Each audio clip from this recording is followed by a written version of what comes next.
भारत के आदरणीय प्रधानमंत्री जी हैं, 2 करोड़ लोगों को प्रतिवर्ष रोजगार देने का वादा किया। लोगों की नौकरी दी जा रही है, तो नौकरी दी जा रही है तो इस कदम से तो बिहार की जनता में विश्वास पैदा होगी।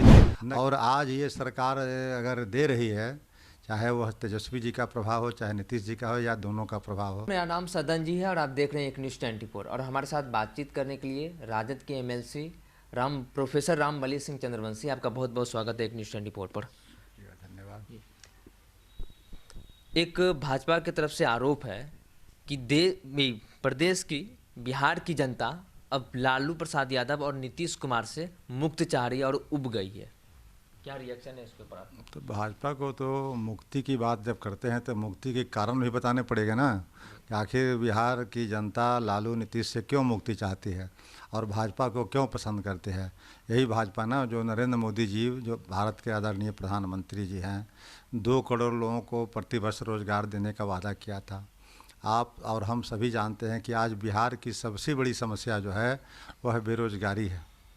तो बेरोजगारी के सवाल पर जब आपको मौका मिला, केंद्र में उतना दिन तक रहे सरकार में, बिहार में भी सरकार में रहे, तो आपने रोजगार के सवाल को सोल्व करने की कोशिश नहीं की। बेरोजगारों को, नौजवानों को आपने नौकरी देने की प्रयास नहीं किया। और आज ये सरकार अगर दे रही है, चाहे वह तेजस्वी जी का प्रभाव हो, चाहे नीतीश जी का हो, या दोनों का प्रभाव हो, तो ये दोनों मिलकर के अगर बड़े पैमाने पर नौकरी दे रहे हैं, आज 1,20,000 नौकरी देना ये मामूली बात नहीं है। यह भारत के इतिहास में, आज़ाद भारत के इतिहास में पहली दफ़ा इतने बड़े पैमाने पर लोगों की नौकरी दी जा रही है। तो नौकरी दी जा रही है तो इस कदम से तो बिहार की जनता में विश्वास पैदा होगी, न कि बिहार की जनता में नीतीश जी और लालू जी के प्रति नफरत पैदा होगी। इसलिए भाजपा ये कहाँ से बातें कह रही है, मेरे समझ में नहीं आती। आपने भी 1.25 लाख बहाली का जिक्र किया, नवनियुक्त जो शिक्षक जो बहाल हुई है, तो भाजपा ये बार बार आरोप लगाती है कि इसमें स्कैम हुआ है। इसके ऊपर क्या रिएक्शन है? देखिए, सिर्फ स्कैम की बात कह देने से या गड़बड़ी की बात कह देने से बातें नहीं बनती।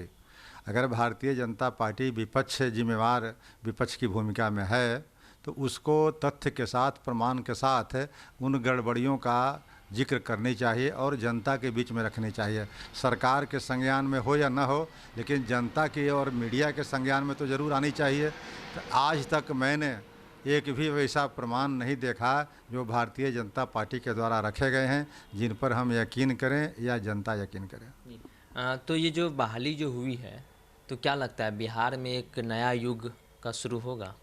निश्चित रूप से बहाली हुई है। इसका हम और जो बेरोजगार जनता है, जो बिहार की आम जनता है, वो स्वागत कर रही है कि बड़े पैमाने पर शिक्षा का और शिक्षा में सुधार की एक बहुत बड़ी पहल है। और शिक्षकों की इतनी बड़ी संख्या आने से शिक्षा की व्यवस्था थोड़ी सी बेहतर होगी ही, इसमें कहीं दो मत नहीं है। और उतने बड़े शिक्षकों की बेरोजगारी के सवाल है, आज 1,20,000 परिवारों का स्थिति बदली है। तो इसलिए कई इसके गुणात्मक सुधार होंगे, ये निश्चित रूप से कही जा सकती है। आप सुन रहे थे राजद एमएलसी प्रोफेसर रामबली सिंह चंद्रवंशी को। आपने इतना समय दिया, बहुत बहुत धन्यवाद। सत्ता के दावेदारों के हिस्सों से कुछ सवाल जवाब हुए, बाकी सिलसिला चलता रहेगा। अब आपकी बारी है, आपकी क्या राय है नीचे कमेंट बॉक्स में बताइएगा और देखते रहिए एक न्यूज़ 24। मेरे सहयोगी आशुतोष सिंह के साथ मैं सदन जी।